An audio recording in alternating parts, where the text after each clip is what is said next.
I'm just going to say that as part of what we have been doing and what we are doing going forward, we have been successful in securing an Athena Swan Bronze Award for the faculty and also a Project Juno Practitioner Award for physics. Those are things to be celebrated, but they are just the start of what we are doing. And the reason we are doing these things, we can find lots of reasons about supporting women, we can find lots of reasons about the lack of women coming through into scientific careers. I can give you lots of statistics, but the reason, the real reason, is it's the right thing to do. We should be proud of ourselves as a faculty, as an institution, that we are making sure we are doing what is right. Not simply because we are told to do this, not simply because there is pressure to do this, but because it is simply the right thing to do. And we should all make sure that we play our part, take our responsibility in making sure that happens. I was working as a space scientist at sort of a large industrial company, Astrium Limited, third largest space company in the world. And I was working on big projects, putting applications into the European Space Agency for projects worth maybe sort of 15 million euros. And I was thinking, I'm a space scientist, that's pretty cool. Space scientist is up there with brain surgeon. But my problem is, when I actually put recruitment ads in the newspapers, in the trade journals, I wasn't getting anyone responding. And so I thought, I've got to do something about this. I'm going to go out there and sell science to people. I want to show them the amazing things you can do with a career in science. So first of all, I want to show them various role models, but especially to the girls. Because if you saw in that video, they sort of panned across the wall in the classroom, and they had the great, Newton, all the great and the good of science, but they had Professor Bunsen from the Muppets, and yet they didn't have one woman up on the wall. So let's start with that. Let's get some role models out there showing that women have been doing science for a long time and they've been doing it very well.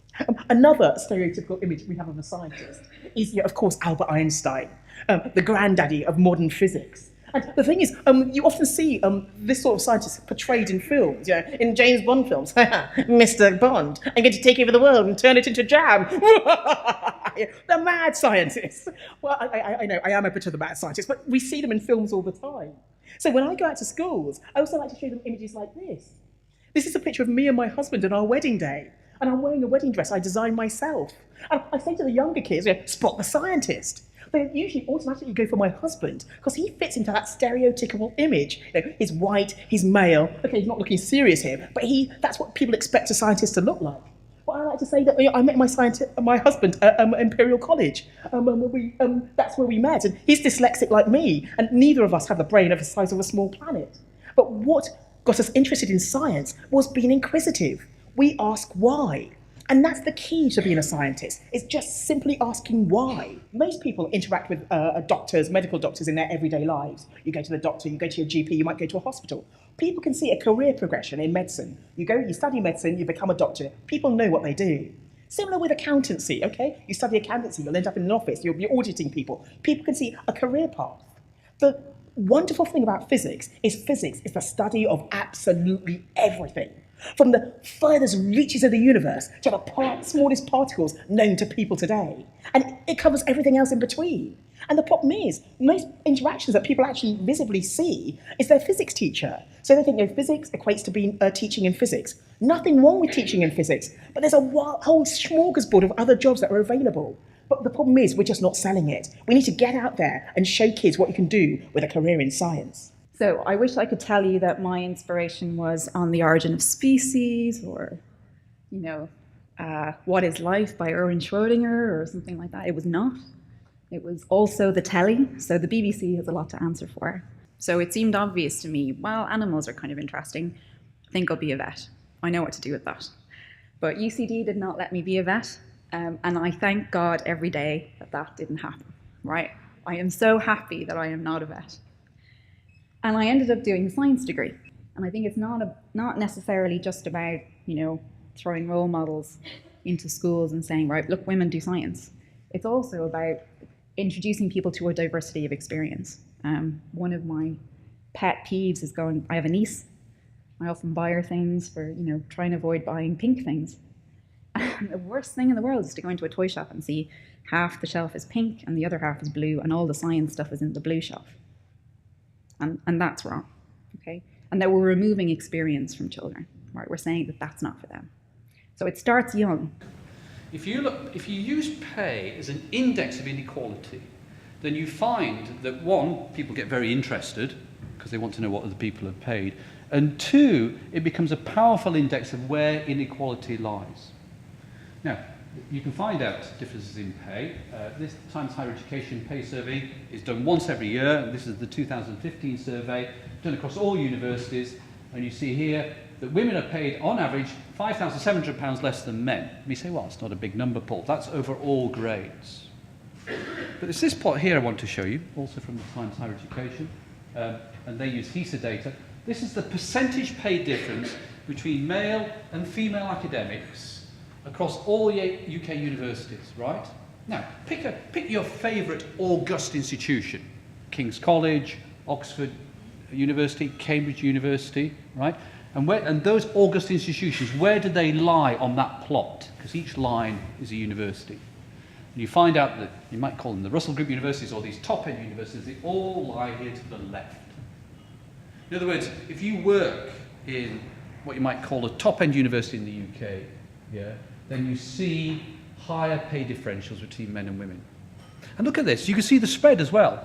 So some universities, this is, I don't know which this one is, it's a bad one here, is minus 27%, the difference between pay between men and women. And it goes all the way across to the right, and you see there's a tiny number. It's what, that's 1/20th of the whole kind of plot of universities pay women ever so slightly more. But the difference in pay is becoming this kind of measure of where gender inequality exists. And so when you use this number, use this kind of calculation, I should tell you it's the average pay of men subtract the average pay of women divided by the average pay of women. That's the percentage that's used. Then you find that that becomes revealing of where there is gender inequality. Now, I'm prepared to bet you the following. If you look at the pay differentials of the lecturer grade here at King's, you'll find very little difference. If you look at the pay differentials at the senior lecturer grade, then you'll find a tiny difference in favour of men. If you look at the pay differentials of professorial grade, and I guess you're like many other universities, you band universities, like professors, then you'll find increasing gaps as you get towards the top. This also exists in industry, it also exists in government, it exists in almost any organisation. As you get towards the top, the pay differential gets bigger. And so, here's my answer to the people who say there isn't a problem. There damn well is a problem. And you can pick any index you like, it shows there's a problem, and moreover, and you should equip yourself with these data, and moreover, that problem is not moving at any great rate of knots. We have not solved it. He said, women just as susceptible to gender bias as men are. The evidence is yes. And I'm going to couple it with this statement. You do not solve your gender equality problems by just having committees of women. They'll just be as biased as men are.